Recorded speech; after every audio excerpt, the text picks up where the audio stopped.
מבחינת גילאים יש מגוון רחב.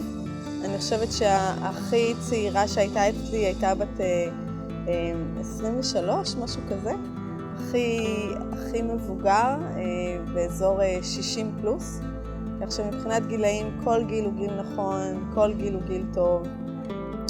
מבחינת סוגי אנשים גם כן, החל מאנשים שהם כמובן מטפלים ועוסקים במודעות עצמית, קואוצ'רינג, קשר גוף נפש, ועד לאנשים, כמובן בלי סטיגמה, אבל מוסכניק שהיה אצלי, ואנשים שעובדים בלואו-טק, כל הספקטרום.